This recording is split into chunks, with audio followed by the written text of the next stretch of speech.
बिस्मिल्लाहिर्रहमानिर्रहीम, अस्सलामुअलैकुम, good morning public, सुबह बखैर। मैं हूँ रुखमा इरफान मलिक और मेरे साथ मौजूद हैं अब्दुर्रऊफ साहब। अस्सलामुअलैकुम। उम्मीद है आप लोग बिल्कुल खैरियत से होंगे और हम दुआ करते हैं कि वाकई आज का दिन भी आपके लिए बहुत अच्छा गुजरे। हमारे साथ मौजूद है हरमीत सिंह इस्लामाबाद से। अस्सलाम वालेकुम Harmeet.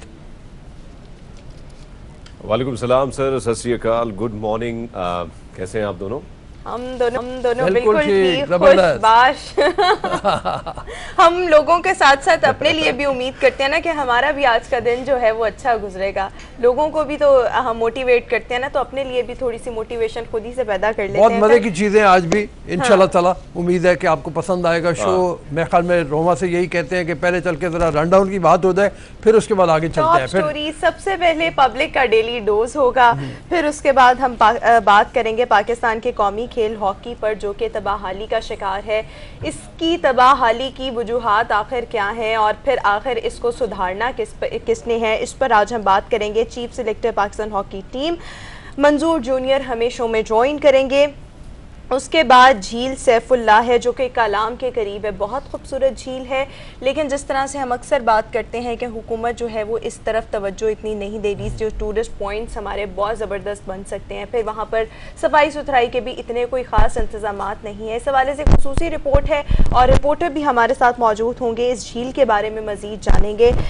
Then we will move ahead और एक यंगेस्ट पाकिस्तानी ऑथर हैं जिन्होंने एक किताब लिखी है, छोटी मोटी कहानियाँ। चंगेज असद इनका नाम है और 10 बरस के हैं और 10 इयर्स की एज में इन्होंने किताब लिखी है। मैं और हरमीत इतने बड़े हो गए, अभी तक हमने किताब नहीं लिखी। खिलौने होने चाहिए इस उम्र में। मैं भी वही सोच रहा हूँ कि सर जिस उम्र में बंदे के हाथ में खिलौने होने चाहिए तो उस उम्र में कलम उठा के भैया लिखना शुरू किया। कमाल कर दिया, बहुत। इसके वालिदैन को भी शाबाश देनी चाहिए। चंगेज असद हमारे साथ शो में मौजूद होंगे और एंड पर हम बात करेंगे कि सिंध में जो पानी का बहरान है वो शिद्दत इख्तियार करता जा रहा है और ख़दशा ज़ाहिर किया जा रहा है कि जो सिंध है वो कहर की जानिब बढ़ रहा है। इस सिचुएशन को अब कैसे सॉर्ट आउट किया जा सकता है, हमारे साथ सीनियर तज्ज़ियाकार इरशाद आरिफ साहब मौजूद होंगे। इस मसले पर उनसे उनकी राय जानेंगे। सबसे पहले जनाब पब्लिक का डेली डोज है, जिसमें सबसे पहली जो खबर है वो ट्रांसजेंडर्स के लिए है। ट्रांसजेंडर्स के लिए ये गुड न्यूज़ है और वो गौर से सुन लें कि उनके लिए अलहदा तालीमी जो इदारे हैं वो कायम करने का हुकूमत ने इरादा किया है। पहले फ़ेज़ में पंजाब के जितने भी शहर हैं वहाँ पर तालीमी इदारे कायम किए जाएंगे। मुल्तान से बेसिकली स्टार्ट किया जा रहा है। मेरे लिए ये मतलब मुझे अच्छा लगा सुन के कि ट्रांसजेंडर कम्युनिटी के लिए मुल्तान में तो बन गया है। मुल्तान में तो बन गया है और मैंने एक रिपोर्ट भी उसकी देखी है जिसमें वो बड़े खुश हैं, आ रहे हैं अपने इदारों में बैठे हुए हैं। अभी कम तादाद है, 18-20 के करीब है, लेकिन ऐसा ऐसा बढ़ जाएगी तादाद। लेकिन ये देखें जिस तरह से इस पे काम स्टार्ट हो गया है और फिर ऑब्वियसली अभी यहाँ पर हमारे मुआशरे में इतनी अवेयरनेस भी नहीं है इस चीज़ को लेके कि भाई ट्रांसजेंडर्स भी तालीम हासिल कर सकते हैं। आम स्कूल्स में जाएं, वहाँ पर जो बच्चे होते हैं उनका मजाक उड़ाते हैं, तो अभी इस हवाले से अवेयरनेस नहीं है।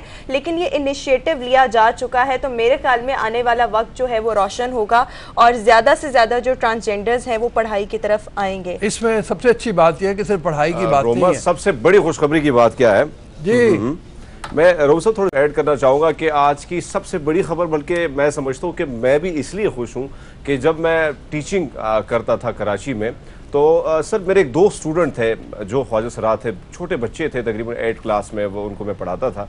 तो जब भी मैं स्कूल आता था तो वो बच्चे बड़े प्यारे थे, लेकिन साथ साथ एक चीज़ मैं नोट करता था कि वो हमेशा कई शिकायतों के अंबार मेरे सामने रख देते कि ये बच्चा मुझे तंग कर रहा है, ये मुझे। तो ये जो मसले थे, तो मैंने तकरीबन जब 9 क्लास में वो बच्चे हो गए तो वो वहाँ से भाग गए, स्कूल छोड़ दिया उन लोगों ने। तो सबसे बड़ा मसला ख्वाजा सराओं का यही है कि जब वो स्कूल जाते हैं उनको इस तरह छेड़ा जाता है, उस तरह तंग किया जाता है। अगर इनके ये जो इनिशिएटिव लिया है बहुत अच्छा है, क्योंकि हम देख रहे हैं कि गवर्नमेंट बड़ा ज़्यादा सपोर्ट कर रही है। पहले एहसास का प्रोग्राम था, तकरीबन 42-45 हज़ार लोगों को उसमें ख्वाजा सराओं को ऐड कर दिया। इसके बाद दीगर कई मंसूबे लेके आए, फिर उसके बाद नादरा की जो रजिस्ट्रेशन थी वो हुई। हुई। तो ये सबसे बड़ा अच्छा इनिशिएटिव हुकूमत ने लिया है, और आप समझे कि जो उनका गिला था, जो शिकवा था ख्वाजा सराओं का, वो अब ख़त्म होने जा रहा है, क्योंकि एजुकेशन मस्ट है हर इंसान के लिए, और जब आप एजुकेशन के बगैर रहते तो आप आगे नहीं जा सकते। इसी तरह उनका यही प्रॉब्लम था कि हम ट्रैफिक लाइट पे खड़े होते हैं, भीख मांगते हैं, तो हमारी एजुकेशन हुई नहीं है। जब हम एजुकेशन स्कूल जाते हैं तो वहाँ पे इस तरह हमें तंग किया जाता है। तो रोमा, आज की सबसे मुझे जो खबर अच्छी लगी है वो ये है। मुझे भी यही अच्छी खबर लगी, और मेरे ख्याल में इससे फिर जब ये ऑब्वियसली जब तालीम का रुझान आएगा ख्वाजा सराओं में, तो इससे रोज़गार के मौके भी उनके लिए पैदा किए जाएंगे, क्योंकि फिर हमारी सोसाइटी में भी एक ओवरऑल अवेयरनेस जो है वो आएगी कि भाई ये भी एक कम्युनिटी है, ये भी डिजर्व करते हैं रिस्पेक्ट। सबसे बड़ी बात यह है कि रोज़गार के मौके की, जैसे आपने बात की है, रोज़गार के मौके के लिए आगे चल के मैं पढ़ रहा था इसी स्कूल के सिलसिले में कि वहाँ पे इनको फैशन का, यानी दर्जी का काम, ब्यूटिशियन का, और इसी तरह से पार्लर का ये काम भी सिखाए जाएंगे। तो टेक्निकली भी इनको इक्विप किया जाएगा ताकि आगे चल के अपने लिए रोजगार कमा सके, स्किलफुल बनाया जाएगा। ये बहुत बड़ी बात। तो ये बड़ी अच्छा इनिशिएटिव है, और इस पर हुकूमत को की जितनी भी तारीफ की जाए वो कम है। आगे बढ़ते हैं, और अगली स्टोरी हमारे पास ये है कि जनाब, जब गहरा ज़ख्म हो जाता है तो उससे खून बहुत ज़्यादा रिसता है, और अक्सर तो ऐसे होता है कि आप हॉस्पिटल पहुँचे नहीं और खून बहुत ज़्यादा ज़ाया हो जाता है। तो इसमें एक ऐसे स्टूडेंट हैं जिन्होंने एक ऐसा आला बनाया है कि जब भी किसी का कोई ज़ख़म आए, कोई गहरा घाव आए, तो उस पर ये पैड नुमा ये आला है, ये उस ज़ख़म पर रख दिया जाए तो विद इन 5 मिनट्स जो है वो खून जो है वो निकलना बंद हो जाएगा। तो मेरे ख्याल में ये भी मेडिकल टेक्नोलॉजी में एक अच्छी एडवांसमेंट है कि 5 मिनट में खून आपका बंद हो जाएगा। लेकिन मेरे ख्याल में ये अभी इतना कॉमन हुआ नहीं है, मतलब हो ये सिर्फ हाँ या आहिस्ता साथ चलती है। लेकिन होता ये जैसे आपने बताया कि शुरुआत ही मुश्किल होती है, अक्सर लोग मारे जाते हैं, खून में ज़्यादा जो बह जाता है, तो उस बुनियाद के ऊपर अगर खून रोकने के लिए फौरी तौर पर ऐसी कोई चीज़ आ जाए तो बड़ा फ़ायदा है, बहुत अच्छी बात है। बिल्कुल बिल्कुल। अगली स्टोरी की तरफ चलते हैं, और अगली स्टोरी हमारे पास गुजरात से है, जहां पर एक कचहरी चौक है जहां पर कंटेनर रखा हुआ है, रंगीन ये कंटेनर है, और रोज़ शाम को यहाँ से अलिफ बे पे की आवाज़ें आती हैं, विच मीन्स कि यहाँ पर पढ़ाया जाता है, और उन बच्चों को पढ़ाया जाता है जो कि मुस्तहिक होते हैं, जो भीख मांगते हैं, जो पनाह गुज़ीन कैंप्स में रहते हैं। तो उनकी तालीम और तरबियत के लिए ये बीड़ा जो है वो उठाया यहाँ के एक लॉयर ने, जिनका नाम मन्नान है। और जब उन्होंने ये सिलसिला स्टार्ट किया तो उनके मज़ीद दोस्त भी जो थे वो भी इस प्रोजेक्ट में इन्वॉल्व हुए, और उन्होंने भी बढ़ चढ़ कर इसमें हिस्सा लेना शुरू किया। तो अब यहाँ पर जो मुस्तहिक बच्चे हैं वो इस कंटेनर में तालीम हासिल करते हैं। तो ये भी मेरे ख्याल में एक बड़ी मोटिवेटिंग किस्म की ये स्टोरी है, इससे और लोगों को भी सबक सीखना चाहिए। और अगर आप अफोर्ड कर सकते हैं और अपनी कैपेसिटी में कुछ बॉलीवुड की करना फिल्म याद आ गई, रऊफ साहब को अगर याद होगा तो रऊफ साहब अमिताभ बच्चन और दीपिका पादुकोण ने उसमें मैन जो रोल है अदा किया है। ये गुज़िश्ता मेरे ख्याल में 5 बरस पहले ये फिल्म मूवी आई थी। इसी तरह उनके पास पढ़ाने के लिए कुछ नहीं होता, वो एक टीचर होते हैं, और इस तरह जो लाइफ है वो कंटेनर लगा देते हैं, और वहाँ पे जो स्टूडेंट वहाँ जो पढ़ाया जाता है तो उस जो बड़े बड़े स्कूल होते हैं उनके मुकाबले में वो स्टूडेंट्स लेके आते हैं। तो ये स्टोरी बिल्कुल इसी के साथ लगती है, और ये जो फिल्म है या ड्रामा है या कोई स्टेज ड्रामे, कल जिस तरह हमने बात की थिएटर है, तो ये मोटिवेशनल जो पैगाम है एक माशरे को सुधारने का, तो वही लेके आता है। और मैं समझता हूँ कि ये जो इनिशिएटिव इन्होंने लिया है अपने इस बलबूते पे, तो बहुत अच्छा है, क्योंकि मेरे ख्याल में हमारे मुआशरे के अगर तो आगे जाके वो कितनों को पढ़ा लेता है। हमारे मुआशरे के इस तरह के और भी कितने लोग होंगे जो कुछ ना कुछ करना चाहते हैं, लेकिन कभी कभी आपके पास उस तरह से मोटिवेशन नहीं होती। So this is the motivation, यहाँ से मोटिवेशन मिलती है। और मेरे ख्याल में हम सब में ये अल्लाह ताला ने कोई कैपेसिटी दी है, इंडिविजुअल कैपेसिटी में कोई ना कोई कुछ ना कुछ इस तरह के लोगों के लिए भी कर सकता है, करना चाहिए। जिस तरह से थोड़े अरसे पहले हमने एक वो ट्रेंड देखा था दीवारें मेहरबानी के नाम से, कि वहाँ पर जो लोग थे वो मुस्तहिक लोगों के लिए कपड़े लटका जाते थे, जैकेट्स लटका जाते थे, शूज़ रख जाते थे, और जिसको भी ज़रूरत होती थी उसकी इज्जत नफ्स जो थी वो भी मजरूनी होती थी, और वो वहाँ से आके अपनी ज़रूरत का सामान जो था वो पिक कर लेता था। ये छोटे छोटे जेस्चर्स होते हैं, और मेरे ख्याल में हर कोई अगर अपना रोल जो है वो प्ले करे तो सोसाइटी को हम एक बेहतर सोसाइटी, इनफैक्ट हम पाकिस्तान को एक अच्छा मुल्क जो है वो बना सकते हैं। इसमें सिर्फ एक चीज़ ऐड करना चाह रहा हूँ मैं, और वो ये है कि जैसे हम भी ट्रांसजेंडर के बारे में बात कर रहे थे कि उनको साथ में स्किल सिखाई जा रही हैं। इस तरह के बच्चे जो स्ट्रीट किड्स हैं या जो कोई काम नहीं करते या जिनके माँ बाप उनको स्कूल नहीं भिजवा सकते, उनको भी जब इस तरह के स्कूल्स में किया जाए तो इनके लिए भी अगर जो करने वाले हैं वो स्किल्स का इंतजाम कर दें, क्योंकि स्किल्स ही है जिसकी बुनियाद के ऊपर आगे जाके काम मिलना है। सिर्फ आर्ट्स के सब्जेक्ट पढ़ के या मतलब वो करके तो काफ़ी नहीं होगा। तो मेरे ख्याल में ये एक बहुत बेहतर काम और हो सकता है। आजकल मेरे ख्याल में दौर भी यही है कि स्किल्स वाला, जिस तरह हम अक्सर एंटरप्रेन्योरशिप पर बात करते हैं, उसमें भी तमाम स्किल्स हैं। डिग्री है या नई स्किल आपके पास है तो आप लाखों कमा सकते हैं। तो स्किल जो है वो बेसिकली वो आजकल के दौर में बहुत ज़्यादा कॉमन जो है वो होते जा रहे हैं, और इस हवाले से इसके लिए भी कोई ना कोई इनिशिएटिव जो है वो ज़रूर लेने चाहिए। खैर, हम अपनी अगली स्टोरी की तरफ बढ़ते हैं, और वो ये कि गूगल मैप्स जो कि दुनिया के तमाम लोगों की एक फेवरेट ऐप है, कोई भी कहीं भी खो जाए गूगल मैप को निकाले और फटाफट से आप अपनी मुकर्ररा जो डेस्टिनेशन है वहाँ तक पहुँच जाते हैं। तो इसमें मज़ीद फ़ीचर्स जो हैं वो मुतारिफ़ करवाए जा रहे हैं। फॉर एग्ज़ाम्पल कि आपका मूड कहाँ है, सबसे ज़्यादा जाने का आपका मूड कहाँ है, इस तरह का एक फ़ीचर है जो मुतारिफ़ करवाया जा रहा है। फिर आपने कितने फुट स्टेप्स जो हैं वो लिए हैं किसी जगह पर पहुंचने के लिए, वो बताया जा रहा है। इस तरह के और मतलब लोकेशंस के हवाले से बताया जा रहा है। फिर ये जो फ़ीचर है ये भी आपको बताएगा कि आपका कौन सा दिन सबसे ज़्यादा मसरूफ़ दिन गुजरा। सो ये डिफरेंट किस्म की जो फ़ीचर्स हैं वो इस गूगल मैप की जो ऐप है इसमें मुतारिफ़ करवाए जा रहे हैं। सो ये अब जब आएंगे हम यूज़ करेंगे, फिर देखेंगे कि यूज़र फ्रेंडली हैं या नहीं है, फिर पता लगेगा इसके बारे में। तो एक लोगों को फ़ौरन ख़तरा यहाँ पे पैदा होगा कि हमारी प्राइवेसी जो है वो ख़त्म हो रही है। नहीं, मेरा इससे क्या प्राइवेसी नहीं, मतलब यह है कि इस हवाले से होगा ना कि ये कुछ जानने लगे हैं तो और भी बहुत कुछ जान रहे होंगे, तो लोगों को शक हो सकता है। लेकिन बहरहाल मेरा मतलब है कि फीचर्स दिन ब दिन दुनिया में तरक्की करते चले जा रहे हैं। क्यों भाई, होगा ना ऐसा, मियाँ को शक हो घर जाए तो, बात आपने सही की है कि मियाँ को शक हो कि घर जाए तो क्या पता किधर पड़े जाए फिर है हरमीत। मैं भी वही कह रहा हूँ, बहुत सारी चीजें होती है। अक्सर ये भी कहते हैं कि भाई मैं फलानी जगह में कॉन्फ्रेंस में बैठा हूँ और होती हमारी लोकेशन कहीं और है, तो भाई वहाँ पे भी दोस्त भी फट सकते हैं आपको। हाँ, तो वो तो घर वाली तो फट लेगी लेकिन दोस्त भी फट सकते हैं। हाँ, ऐसा बहुत दफ़ा होता है। लेकिन खैर अब अच्छा, ये इस तरह के लोगों का इलाज ये है जो आपको लगता है ना थोड़ा बहुत झूठ बोलते हैं, तो आप उनसे फौरी तौर पर लोकेशन मंगवा सकते हैं, भाई अपनी लाइव लोकेशन सेंड करो, हम देखें आप हैं कहाँ। सो इस तरह के जो फीचर्स हैं ऑब्वियसली वो क्या बंद ही कर रहे तो ये बड़े इंटरेस्टिंग किस्म के फीचर्स हैं। हाँ, खैर हम आगे बढ़ते हैं अपनी अगली स्टोरी की तरफ, और वो स्टोरी ये है कि जनाब जो प्रेसिडेंट हाउस है उसकी तमाम जो इलेक्ट्रिसिटी है उसको इलेक्ट्रिसिटी से हटाकर सोलर एनर्जी पर कन्वर्ट किया जा रहा है। वहाँ पर सोलर पैनल्स भी नस्ब कर दिए गए हैं, इसका ठेका भी एक कंपनी को मिल चुका है।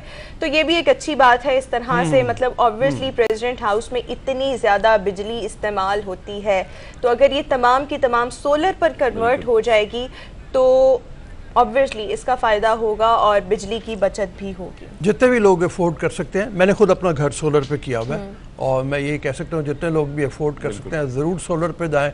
एक तो बिजली की बचत होगी, कौमी ख़जाने के ऊपर बोझ जो है वो कम होगा और आपका बिल भी कम आएगा।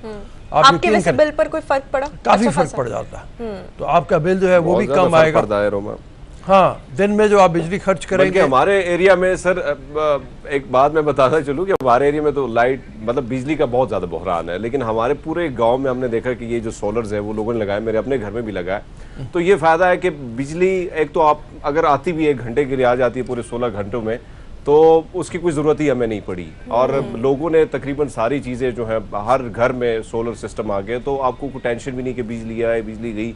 अच्छा, एक तो रब की तरफ से हमें ये तोहफा मिला है कि हमारे एरिया में वैसे भी सर्दी होती है, गर्मी आए तो मेरे वो भतीजे अक्सर मुझे कहते हैं कि चाचू अब ये सर्दियाँ कब जाएंगी, अब मैं जून में भी जाऊँ तो जब पूछता हूँ कहते मामू चाचू अभी भी तक कोई सर्दियाँ वैसी की वैसी है। तो ये चलो हम पे एक करम है रब का, लेकिन हाँ बिजली के लिए ज़बरदस्त ये है कि आप सोलर का इस्तेमाल करें और एक अच्छा है। और मेरे ख्याल में ये वन टाइम इन्वेस्टमेंट है, आप एक दफ़ा इन्वेस्टमेंट करते हैं फिर फ़ायदा ही फ़ायदा। काफ़ी 10-15 बरस के लिए आपकी इन्वेस्टमेंट हो जाती है, करनी पड़ेगी। 10-15 बरस के लिए आपकी इन्वेस्टमेंट हो जाती है। अच्छा, अगली हम स्टोरी की तरफ बढ़ते हैं और वो स्टोरी ये है कि पंजाब पुलिस ने स्टूडेंट्स के लिए इंटर्नशिप प्रोग्राम का आगाज़ किया है। 4 हफ्तों का ये इंटर्नशिप प्रोग्राम होगा जिसमें जो पुलिस डिपार्टमेंट की मुख्तलिफ कार्रवाइयाँ होती हैं, उनके जो एक्सपीरियंसेस होते हैं वो इन स्टूडेंट्स के साथ शेयर किए जाएंगे और फिर जो स्टूडेंट्स सक्सेसफुल होंगे उनको ये मौका दिया जाएगा कि वो फिर इस फील्ड को ज्वाइन भी कर सकें। इसका ऐलान जो था वो आईजी पंजाब इनाम गनी साहब ने किया एक तकरीब के दौरान। तो मेरे ख्याल में ये भी एक अच्छी चीज़ है, स्टूडेंट्स को इस तरह से इंटर्नशिप के जो मौका फराहम किया जा रहा है, इससे उनको लर्निंग का मौका मिलेगा। और जिस तरह से जो लोग पुलिस डिपार्टमेंट में इंटरेस्टेड है, हर एक का एक अपना इंटरेस्ट होता है, कौन किस फील्ड को प्रेफर करता है। तो जो लोग इस फील्ड को प्रेफर करते हैं उनके लिए तो ये गोल्डन अपॉर्चुनिटी है कि वो इस इंटर्नशिप प्रोग्राम से फायदा उठा सकें। रोमा, बात तो बड़ी अच्छी है, लेकिन मुझे एक चीज़ की जो तशवीश है, वैसे मैं सोच रहा हूँ कि ऐसे ना हो कि जिस तरह पंजाब पुलिस नस्वार को ना चरस बना देती है और फिर पैसे कैसे लेने हैं ये तरीक़ाकार ना सिखाएं हमारे नौजवानों को। तो आगे जो अच्छी चीज़ें सिखाएं तो अच्छे स्टेप्स लिए जाएंगे, जो नई नस्ल है वो नई कुछ सीखने को मिलेगा। ये जो ऐलान लेकिन अनफॉर्चुनेटली चाहे सिंध की पुलिस, पंजाब की पुलिस, मैं समझता हूँ कि हाँ केपी की पुलिस में थोड़ी सी बेहतरी इसलिए कि मैंने वहाँ पे हालात देखे हैं, पर यहाँ पे अनफॉर्चुनेटली वही सिचुएशन। इस्लामाबाद की पुलिस भी उसी तरह वर्स्ट किस्म की है। वो मैं छोटी सी एक बात सुना दूँ, वो ये है कि मुझे याद है बहुत अर्सा पहले मैं पढ़ाता था एक कॉलेज में, तो बात हो रही थी सैलरीज बढ़ाने की। तो एक प्रोफेसर उठे, उन्होंने कहा जी मैं तो कहता हूँ हमारी सैलरीज बंद कर दें। अच्छा, बिल्कुल ख़त्म ही कर दें, बढ़ाए ही ना। तो उन्होंने कहा क्यों? उन्होंने कहा हमें सिर्फ एक बात कर दें, हमें चालान करने का ठेका दे दें, तो हम अपनी सैलरी खुद ही बना लिया करेंगे। तो आम रिप्यूट जो है ना वो ये होती है। ये भी सही बात है। खैर, हम अभी इस वक्त इंटर्नशिप प्रोग्राम की बात करें तो मुझे तो लग रहा है ये इंटर्नशिप प्रोग्राम अच्छा होने वाला है। एक तो इसका ऐलान जो है वो आईजी पंजाब की जानिब से किया है, फिर इसमें लम्स के 9 स्टूडेंट्स को ऑलरेडी शामिल किया है और पहली खेप में कानून, मुआशियात और सोशल साइंस की तालीम हासिल करने वाले स्टूडेंट्स को इसमें शामिल किया जाएगा। तो मेरे नज़दीक ये एक अच्छा इंटर्नशिप प्रोग्राम है जिससे स्टूडेंट्स जो हैं वो फ़ायदा उठा सकते हैं, मुस्तफ़ीद हो सकते हैं। खैर, ये तो था आज का पब्लिक का डेली डोज। अभी हमें एक ब्रेक की तरफ जाना है। एक ब्रेक के बाद जब वापस आएंगे तो पाकिस्तान के खेल, हॉकी और इसकी तबाहाली जो इस वक्त है उस पर बात करेंगे, लेकिन एक ब्रेक के बाद। Stay with us.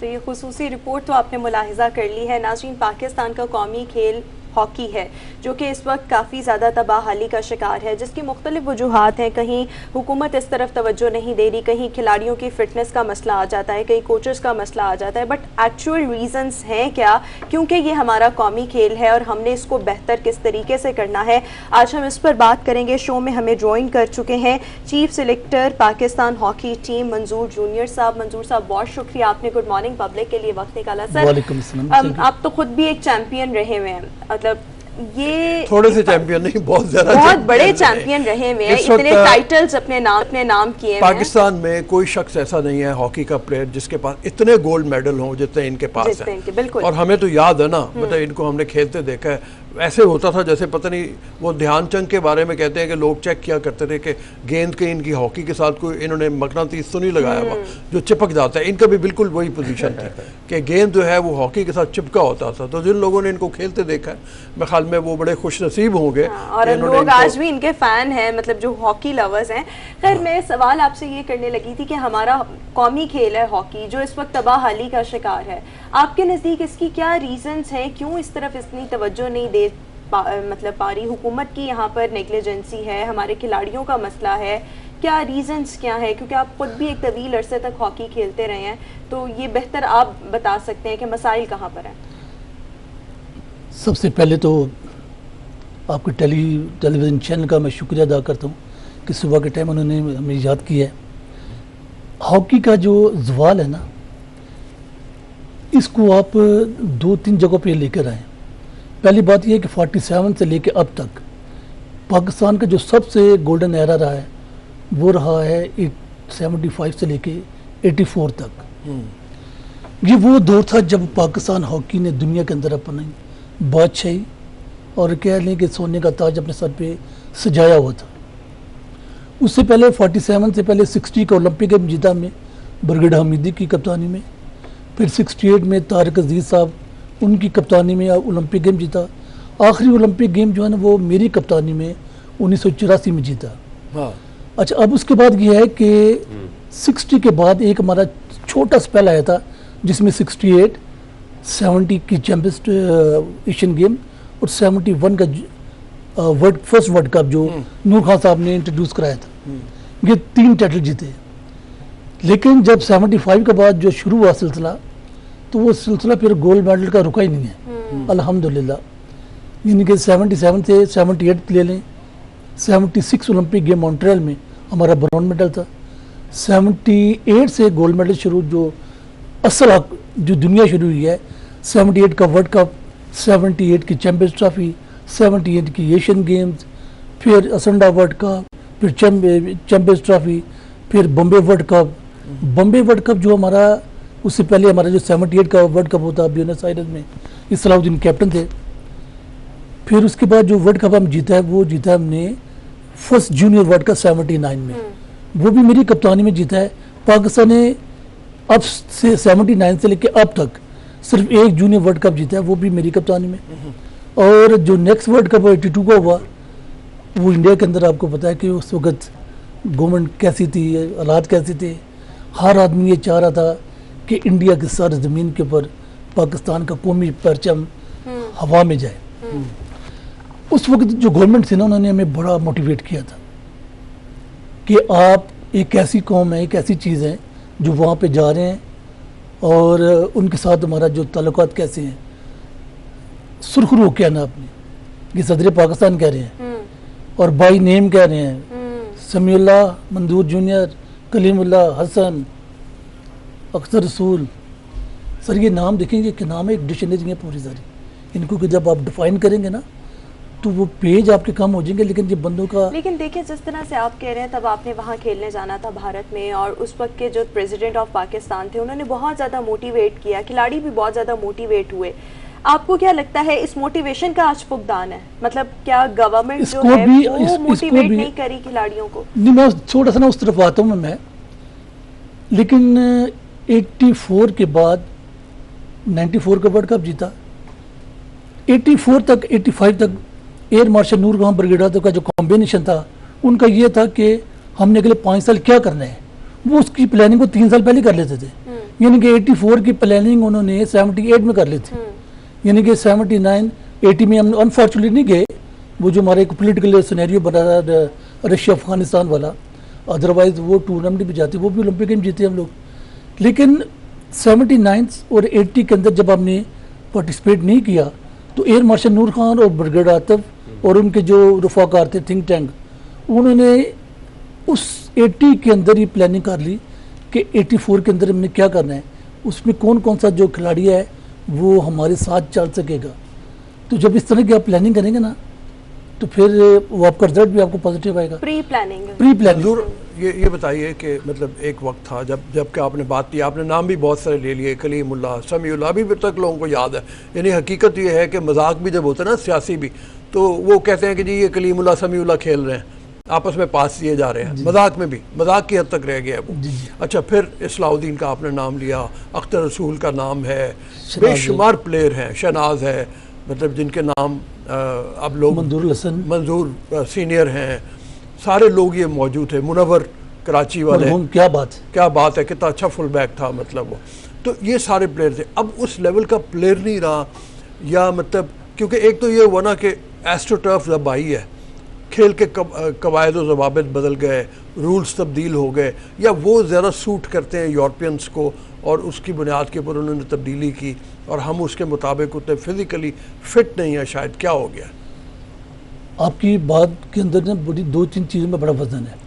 पहली बात है कि जिन लोगों के आपने नाम लिए हैं ना, वो लोग, उन्होंने 365 दिन, 367 दिन जो है वो डेली डे उन्होंने अपनी गेम और अपनी एक्सरसाइज और अपनी फिटनेस का ध्यान दिया।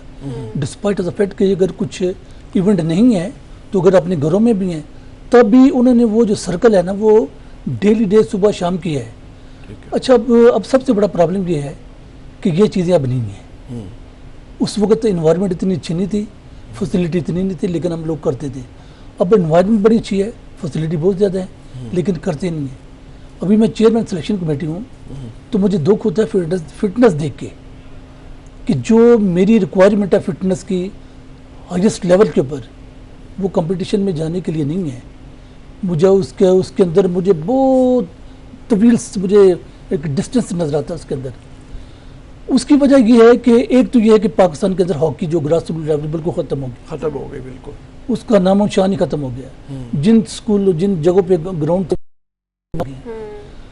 ये एक इतना बड़ा अलमी है।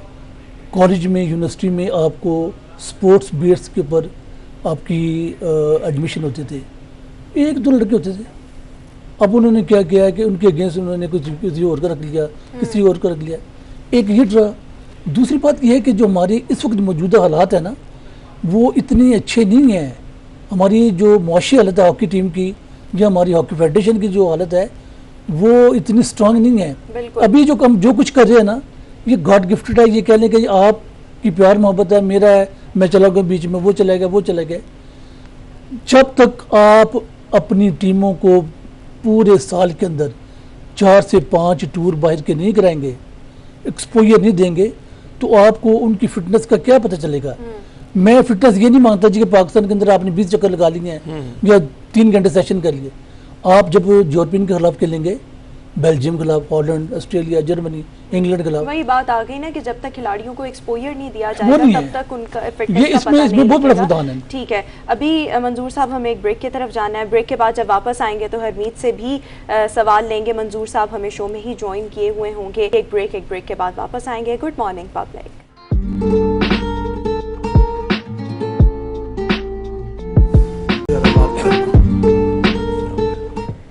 ब्रेक के बाद एक बार फिर से शो में आपको खुशामदीद कहेंगे। आप देख रहे हैं गुड मॉर्निंग पब्लिक और अभी हम बात कर रहे हैं हॉकी के डिक्लाइन पर। मंजूर जूनियर साहब हमें शो में ज्वाइन किए हुए हैं और उनका यही कहना है कि हॉकी जो है वो ग्रास रूट लेवल से जो है वो ख़त्म हो चुकी है और जब तक खिलाड़ियों को इंटरनेशनल टूर्स नहीं करवाए जाएंगे तो उनकी फ़िटनेस का नहीं पता चल सकेगा। खिलाड़ियों के लिए एक्सपोजर बहुत ज़्यादा ज़रूरी है। हरमीत, आप क्या सवाल करना चाहेंगे मंजूर जूनियर साहब से? मंजूर साहब, मैं थोड़ा सा माजी की वो शानदार माजी की तरफ जाना चाहूँगा। 3 मरतबा हमने ओलंपिक गेम्स जो है वो जीती, 4 मरतबा हमने वर्ल्ड कप जीता, 3 मरतबा हॉकी चैंपियन ट्रॉफी जो थी वो हमने जीती, 8 मरतबा एशियन गेम हमने जीते, 3 मरतबा एशिया का कप हमने जीता और आज हमारी हालत यह है कि हम बेल्जियम की टीम से भी हार जाते हैं। क्या वजह है? वो उस वक्त इस किस्म के हालात भी नहीं थे, माली फुकदान का भी कई सारे मसाइल थे, लेकिन एक जज्बा था खिलाड़ियों में कि ग्रीन शर्ट को ऊपर लेके जाना है, मेडल अपने मुल्क के नाम करवाने हैं। अब अगर हम देखें तो क्या इन आजकल के खिलाड़ी में वो जज्बा नहीं रहा है या जो आपकी जो फेडरेशन है उनमें से वही पुराने मसाइल जो हम देख रहे हैं कि 2019-2018 में हम देखते थे।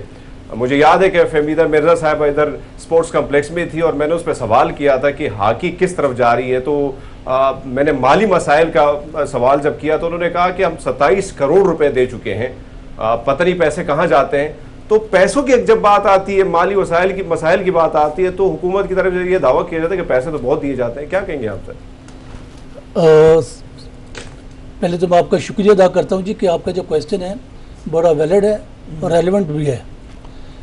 देखिए, पहली बात तो यह है कि जो आपने जिक्र किया है कि टूर्नामेंट्स का, उसमें आपने एक जूनियर वर्ल्ड कप निकाल दिया है, लेकिन इसको भी ऐड करें तो पाकिस्तान के अंदर 6 जो टॉप क्लास टूर्नामेंट हैं वो उसमें ओलंपिक गेम है, world cup, champions trophy, junior world cup, Asian game, Asia cup. एक तो ये है कि ये सारे टाइटल जो है ना, एक नहीं 2-2 मेरे पास है अल्हम्दुलिल्लाह। दूसरी बात ये है कि जो आपने कहा जी कि फाइनेंशियल सपोर्ट जो है, जब से मैंने अभी यहाँ पे हॉकी के अंदर आया हूँ, 2014 से पहले का इतना मुझे इल्म नहीं है, लेकिन 2014 के बाद अभी हमारी जो ग्रांट जो एलोकेट है ना, वो तकरीबन 15 से 20 लाख पर ईयर है आपके इतला के लिए। वेराज के इंडिया इस वक्त जो है, अच्छा, उनका जो ग्रांट है वो 1 करोड़ गवर्नमेंट की तरफ से है और 4.5 नहीं 1 अरब रुपया गवर्नमेंट की तरफ से है और 4.5 अरब रुपया कॉर्पोरेट सेक्टर से है। अच्छा। अब आप देखें कि जब वो कहाँ थे, उनकी हॉकी बिल्कुल नीचे चली गई थी, लेकिन उन्होंने कॉर्पोरेट सेक्टर में बीच में घुसेरा करने के बाद उन्होंने लड़कों को फाइनेंशियल सपोर्ट दी। आज वो देखें इंडिया इस वक्त तीसरे चौथे नंबर पे ओलंपिक गेम में भी जा रहे हैं। हमारा इशू जो सबसे बड़ा वो ये है कि हम अपनी जो एक तो अपना स्टाइल भूल गए हैं जो हम खेलते थे। हमारी एक ट्रेडिशनल थी वो एशियन स्टाइल था। मैं आज भी कहता हूँ कि पाकिस्तान की सारी फतवात निकाल लें, उसके अंदर जितने भी जो मेडल्स हैं ना वो सारे एशियन स्टाइल के ऊपर हैं। जब हमारे पास एक इतना बड़ा स्ट्रॉन्ग एक वेपन है, हम क्यों नहीं इसको इस्तेमाल करते? हमारे जब 5 फॉरवर्ड जाते थे, इस कलीमुल्लाह, मैं, हसन, हनीफ और समीउल्लाह, तो बिलीव करिए उनमें से अगर 3 को भी बुला के तो 2 निकल गए हैं, 4 को भी बुला के देखे निकल गए। यानी कि इतने कमिटेड प्लेयर थे कि जिसको भी आप समझे वो अपनी गेम का माइक मास्टर था और वो गेम को ट्विस्ट कर जाता था, गेम की बाजी चेंज कर देता था, उसके अंदर इतना टैलेंट होता था। अब बात यह कि वो चीज़ हमारे पास नहीं है, वो लड़कों के पास वो हथियार अब नहीं है। इनके अंदर फिजिकल फिटनेस का इतना फुकदान है कि एक तो ये है कि मैं नहीं समझता कि डाइट का कोई मसला है, एक अपना शौक भी है इन बच्चों का। मैं as a chairman selection committee आपसे मैं एक बड़ी बात ये कर रहा हूँ कि कल को मैंने जवाब दिया ना किसी जगह पे, मैं खुद महसूस कर रहा हूँ कि जो फिजिकल फिटनेस का लेवल है ना हमारा वो वाला नहीं जो कि हमारी ज़रूरत है ज़िंदगी के, जो हमें चाहिए वहाँ पे। अब इन चीज़ों का जो मसाइल हैं ये आप इनको ये कह सकते हैं कि थोड़ा सा फ़र्क ये है कि हमारा पीछे जो मैंने बताया कि ग्रास रूट पे हमारे पास नर्सरी है ही नहीं है, टोटली नहीं है।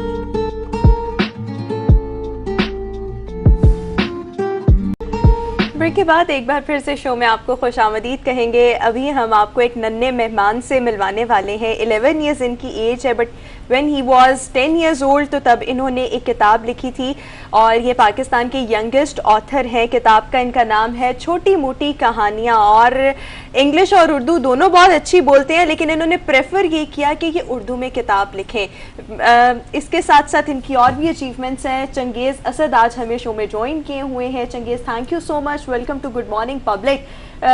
ब्रेक के दौरान आप बड़ी मज़े की इंटरेस्टिंग बातें कर रहे थे और मैं आपकी बातें जो थी वो बड़े इन्हमाक से सुन रही थी। इन्होंने पहला सवाल मुझसे ये किया कि आप जब पढ़ रही थी तो आपने कौन से सब्जेक्ट्स जो थे वो ऑप्ट किए थे? तो ये नॉर्मली बच्चों का ये सवाल नहीं होता। खैर, ये कहानियाँ लिखने का शौक़ आपको कहाँ से आया? कितना टाइम लगा ये किताब लिखने में आपको? अस्सलाम वालेकुम। वालेकुम अस्सलाम। जब से मैं एक छोटा सा बच्चा था मैंने हमेशा कहानी लिखने की कोशिश की और मैंने कहा कि मैं अंग्रेज़ी में कहानी लिखूंगा। ठीक है। लेकिन क्लास 2 से मैं मेहनत करता रहा कि मैं अपनी उर्दू में तरक्की करूं और फिर मैंने ये इरादा किया कि फिर मैं उर्दू में ही कहानी लिखूंगा। ओरिजिनली तो मेरा आइडिया था इंग्लिश में लिखने का, और फिर मैंने ये दिमाग में सोचा कि उर्दू तो हमारी कौमी ज़ुबान है, हमें इसमें इंटरेस्ट तो लेना चाहिए, इसलिए मैंने ये किताब लिखी। ठीक है, मैं भी लिखा रहा हूँ। जो आइडिया था किताब लिखने का, मतलब उर्दू होती, इंग्लिश होती, जो भी होती, बट ये आया कहाँ से? मामा ने दिमाग में डाला कि किताब लिखनी है या आपका अपना शौक था, खुद बुक रीडिंग करते थे?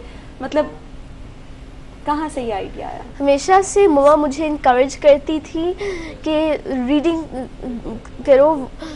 मैं रीडिंग का मेरा शौक़ पैदा किया उन्होंने, और मैं थोड़े से पेपर्स लेता था, उनको स्टेपल करके थोड़ी सी कहानियाँ बनाता था और फिर मैं कहता था कि ये मेरी किताब बन गई। लेकिन फिर मैंने इसको सीरियसली लिया और फिर ये किताब खुद ही लिखी, किसी ने मुझे पुश नहीं किया। अच्छा, ये बताओ कि किताब लिखने के लिए ज़ाहिर है आपने जैसे एक बात की है कि पढ़ना बहुत ज़रूरी है, तो पढ़ने का शौक़ है और क्या क्या चीज़ें पढ़ते हो आप? ख़ास तौर पे किसकी कहानियाँ आपको अगर पसंद हो, जिसको आप देख के कहो कि ये कहानियाँ चाहे अंग्रेज़ी में हो, मतलब वो कोई फ़र्क नहीं पड़ता, चूँकि लिखा तो आपने उर्दू में है ना। अच्छी बात यह है मुझे पढ़ने का बहुत शौक़ है। हाँ। और मैं बहुत सी किताबें पढ़ता हूँ। नॉन फिक्शन में मैं अपने शौक़ से हमेशा से मुझे ये शौक़ है कि मैं देखूँ कि मुझसे सीनियर वाले बच्चे क्या पढ़ते हैं, इसलिए मैं एडवांस किताबें अपने शौक़ से ख़रीदता था और अभी भी मैं ख़रीदता हूँ। अभी मैंने एक ओ लेवल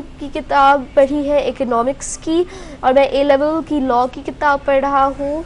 उसके अलावा फ़िक्शन में इंग्लिश की किताबों में मुझे ज़्यादा इंटरेस्ट है, लेकिन उर्दू की भी मैं कोशिश करता हूँ कि ज़्यादा से ज़्यादा हर रोज़ minimum 10 to 20 minutes at least Urdu reading मेरी हो जाए थोड़ी सी। अच्छा, और ये कितना टाइम लगा अच्छा, आपको ये चंगेज़ वाली असद किताब लिखने से? जी जी जी हरमीत जी माशाल्लाह बहुत क्यूट है। और ये जब बार बार कहते हैं कि जब मैं बच्चा था, आप अब भी बच्चे हो, बड़े नन्हे मुन्ने, हमारी जान है आप। अच्छा, जब आप स्कूल में होते हैं, जब क्लासरूम में जाते हैं, तो क्या जो बच्चे नन्हे मुन्ने बच्चे आपके साथ बैठे होते हैं तो आपको नन्ना मुसन्निफ बुलाते हैं कि भी ऐसा होता है कि भाई तो हमारे साथ बैठा होता है, किताबें बड़ी बड़ी काम बड़े बड़े करता है?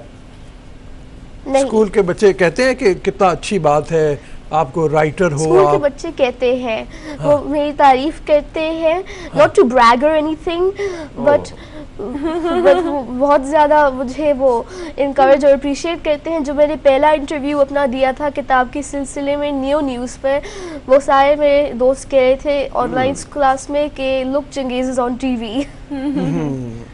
अच्छा, और इसके साथ साथ टीचर्स वगैरह भी अप्रिशिएट करती हैं क्लास में? टीचर्स मेरी बहुत अप्रिशिएट कर रही थी, मेनली माय उर्दू टीचर। उन्होंने कहा कि ये तो बहुत तुम अच्छी खुशखबरी ले आए हो।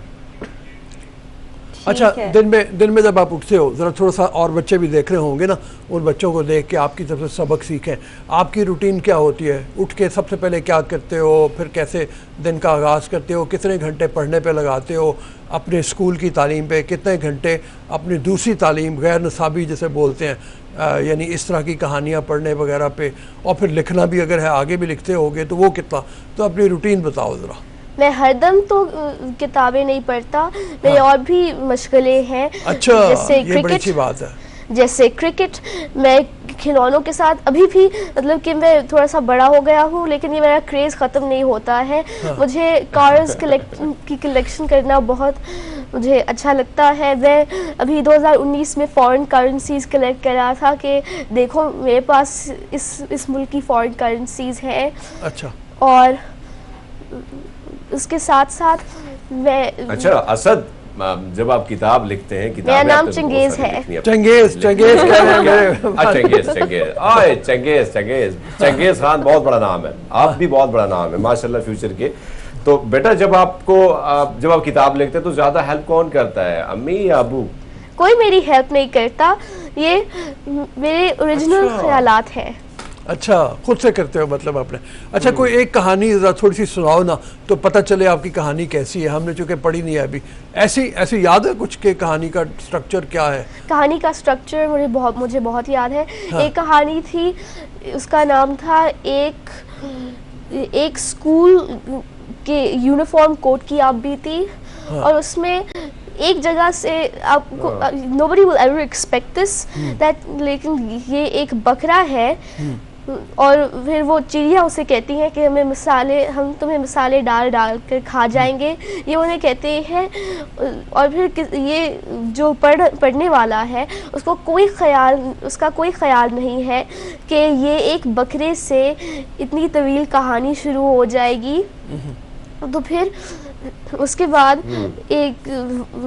वो कूड़ेदान वाली ट्रक आती है और फिर उसे ले जाती है। वो जब ज़िबा हो जाता है, लेकिन फिर वो बहुत डरता है जब उसको पता चलता है कि वो खार का टुकड़ा है। उसका एक दोस्त भी होता है, उनका नाम है पपीहा साहब, और वो उसको लेकर जाता है कारखाने और फिर वो कोट बन जाता है। और फिर ये मैंने कहानी में जैसे लिखा हुआ है, ये मेरे घर से जाता है और मज़े की बात है कि मैं भी इसे ख़रीद कर वापस लाता हूँ। मुझे तो पता नहीं होता कि ये सारा हुआ है। अच्छा, ये तो आपने मैं देख रही हूँ स्टोरी बुक्स आपने पब्लिश भी करवाई हैं। आपके फ्रेंड्स वगैरह जो हैं वो इंटरेस्ट लेते हैं आपकी किताबें खरीदने का, लेने का, फिर पढ़ने का, या कजन्स वगैरह या इर्द गिर्द के जो लोग हों, बच्चे हों? I can't say anything about that. Why? I don't know. अच्छा, ये बताओ कि हाँ ठीक है, डिप्लोमेटिक जवाब होना चाहिए अभी थोड़ा सा इसी तरह का। ये बताओ कि जो स्कूल आपका है वो तो अंग्रेज़ी मीडियम है और ज़्यादातर बच्चे अंग्रेज़ी में बात करते होंगे, तो एक तो उर्दू सीखना आपके लिए कितना मुश्किल था, और दूसरी बात यह कि बच्चे शायद इसलिए ना पढ़ते हों कि उनकी उर्दू इतनी अच्छी नहीं है, उनको क्या कहोगे कि अपनी उर्दू बेहतर करने के लिए क्या करें? बच्चे तो पढ़ते नहीं हैं, उनको लगता है कि उर्दू तो एक कूल ज़ुबान नहीं है और उर्दू तो ये जो विलेज स्ट्रीट बॉयज़ होते हैं वो ही बोलते हैं, लेकिन ये बिल्कुल भी बात नहीं है। इतने रिस्पेक्टेबल एंशिएंट हमारे पोइट्स थे जिन्होंने उर्दू ज़ुबान में ही लिखी है शायरी और किताबें। और एक और बात है कि उर्दू हमें सीखनी चाहिए क्योंकि उर्दू हमारी कौमी ज़ुबान है, और अंग्रेज़ी अगर हमारी कौमी ज़ुबान होती तो सारे अंग्रेज़ी ही बोलते, लेकिन अगर उर्दू हमारी कौमी ज़ुबान है वो हमारी पहचान है। जब हम दूसरे मुल्क जाते हैं, बरतानिया या जैसे, बाकी लोगों को उर्दू नहीं आती, हमारे ये एक प्राइड की बात है कि ये हमारी आइडेंटिटी है और हमें इसे भूल जाना नहीं चाहिए। अच्छा चंगेज़, ये बताएं, what do you want to become in your future plans क्या है? क्या दिल करता है कि मैं बड़े होकर ये बनूं? This might sound totally unrelated, but when I grow up, I want to make a tech company of my own. A tech company. Steve Jobs is really my role model. I really like him. Steve jobs जो है वो आपका role model है। But it was really unexpected to say this when I just. बिल्कुल। Jeff Bezos नहीं है? Jeff Bezos is the inventor of Amazon, and he doesn't really have anything to do with tech, I guess. Well, I mean, Amazon does make those fire tablets and stuff, but I don't know. Steve Jobs, he revolutionized the entire tech industry. अच्छा, इसलिए मतलब उसकी ज़िंदगी का आपको सबसे अच्छा पहलू कौन सा लगता है? उसकी तख्लीक करना, वो भी किताबें बहुत पढ़ता था स्टीव जॉब्स भी। मुझे याद है कि वो एक दफ़ा एक लिस्ट आई थी कि स्टीव जॉब्स ने एक बरस में कौन सी किताबें पढ़ी हैं, वो बहुत किताबें पढ़ता था वो। आपको याद है ना कि नहीं मालूम अभी इसके बारे में? इसके बारे में नहीं मालूम। अच्छा, अब एक बड़ा ये मतलब लिखने का, आपका हैंड राइटिंग उर्दू में कितना अच्छा है? क्योंकि आमतौर पे जो बच्चे अंग्रेज़ी मीडियम के होते हैं ना, उनका हैंड राइटिंग इतना अच्छा नहीं होता, और उसको इम्प्रूव करने के लिए क्या किया फिर आपने? उर्दू में मेरी handwriting, I won't call it the best, but I am trying to make perfection in my handwriting. अच्छा, सही। और घर में सबसे ज़्यादा सपोर्ट कौन करता है? मामा करती हैं, बाबा करते हैं? नाना करते हैं। घर में सबसे ज्यादा सपोर्ट नाना से मिलता है। अच्छा। मैं छोटा नहीं था, जब मैं 2-3 साल का था, वो कहते थे कि वो मुझसे अंग्रेज़ी में बात नहीं करेंगे। सारे घर में अंग्रेज़ी में ही बात करते थे मुझसे, इसलिए वो कहते हैं कि अब कौन होगा सिखाने वाला, उर्दू सिखाने वाला। तो उनसे ही ज़्यादा सपोर्ट मिलती है। अच्छा, बाकियों से भी सपोर्ट मिलती है। और कभी बचपन में ऐसे होता था कि सोने से पहले मामा या बाबा कोई स्टोरी पढ़ के सुना रहे होते थे? बचपन में ये हैबिट जो आपने ऑप्ट की है, ये कहीं से तो आई है, मतलब पढ़ के सुनाते होंगे? बचपन में ये रिवाज बिल्कुल होता था। और मुझे अभी भी याद है कि मेरी अम्मी किताब पढ़ती थी या मैं पढ़ता था, उसका नाम मैं भूल रहा हूँ, लेकिन उसमें एक बेयर होता था, एक भालू, और उसने 1 to 20 काउंट करके अपने ग्रैंड पेरेंट्स के घर कुकीज़ के लिए पहुँचना था। मुझे अभी भी वो किताब डीप इन याद है। अच्छा चंगेज़, ये बताओ कि बहुत सी कहानियाँ ऐसी हैं जो देख के टेलीविज़न पे, मतलब जैसे जंगल बुक है, तो पढ़ने में भी बड़ी अच्छी किताब है, लेकिन उसको देखा हो, ऐसी चीज़ें देखने का शौक़ है या मतलब वो करते हो? और फिर खाते पीते क्या हो यार, मतलब किचन में जाते हो खुद कभी कि मैं खुद बना लूं? हेल्दी डाइट मेरी चलती है। मैं भी गिलगित बल्तिस्तान से होकर आया हूँ। वहाँ पर बहुत ज़्यादा मेरे अनहेल्थी भी खाने की मजबूरी पड़ गई। वहाँ पर जो 12 घंटे की ड्राइव थी, उसमें तो भूख मुझे बहुत लग रही थी, मुझे थोड़ा सा खाना पड़ा, लेकिन डेली बेसिस में हेल्थी है। और जब मैं 8-9 साल का था, मैं फ्रिज से क्लोव्स खाता था। मुझे लगता था कि ये कोई एनर्जी बूस्टिंग कोई चीज़ है, जब मुझे पता चला कि ये तो सिर्फ एक मिर्च है। अच्छा, और वो जंगल बुक की बात हो रही थी, मैंने कहा जंगल बुक देखी है? वैसे जंगल बुक देखी है मैंने, अपने अब्बा के साथ सिनेमा में, मुझे लगता है 2015 या 16 में देखी होगी। ठीक है, वो तो नई जो थी, पुरानी वाली नहीं देखी आपने? ये तो नई थी ना? वैसे मूवीज़ वगैरह में इंटरेस्ट है, मतलब चलें किताबें पढ़ना तो आपका मशगला है, लिखते भी हैं, लेकिन इसके साथ साथ कोई डिफरेंट कार्टून्स और कोई वीडियो गेम्स या कोई मूवीज़ इस तरह से वो देखने का शौक़ है? अगर आपको स्पेयर टाइम मिले तो व्हाट डू यू प्रेफर, सबसे पहले क्या करेंगे? मैं झूठ नहीं बोलूँगा, मैं ज़रूर अपना टैबलेट उठा लूँगा। टैबलेट उठा कर क्या करेंगे? गेम्स खेलूँगा। मुझे टेक्नोलॉजी का बहुत क्रेज़ है। मैं यूट्यूब या गूगल पर जाकर उसकी रिसर्चेस करता हूँ और मैं ज्योग्राफी को भी कंट्रीब्यूट करता हूँ। अभी मजाक में सारे घर में बड़ों ने कहा कि हम नेक्स्ट ईयर टर्की तक ड्राइव करते हैं। मैं वो seriously, I took it seriously. Then मैंने वो सारा रूट प्लान किया था, जब तक पता चला कि वो तो सारे मजाक कर रहे थे। ये मैंने बहुत आपके साथ मजाक कर रहे होंगे ना? चंगेज, छोटी उम्र में आप इतने बड़े बड़े काम कर रहे हो, तो क्या दोस्त भी बनाए हैं कि नहीं? तो दोस्ती का शौक है कि चलो मैं दोस्त भी। आखिरी सवाल है, दोस्त हैं? दोस्त बहुत ज़्यादा है, बचपन से बहुत, मतलब कि बहुत छोटी उम्र से दोस्त मेरे बहुत ज़्यादा है और मैं उनके साथ, लेकिन I don't meet eye to eye with them. मेरे दोस्त ये एक्शन गेम्स और एक्शन में सारा इंटरेस्ट लेते हैं, लेकिन मेरे और उनमें कोई इंटरेस्ट नहीं है। और ठीक चंगेज़, ये भी बताओ कि मतलब घर में मामा बाबा की कोई हेल्प वगैरह करते हो? कभी उनको आपकी ज़रूरत पड़े तो छोटे मोटे कामों में? ऑब्वियसली आप 2 भाई हो, बहन तो कोई है नहीं, तो फिर इसमें आप कोई हेल्प करते हो? कभी आपकी अम्मा की हेल्प?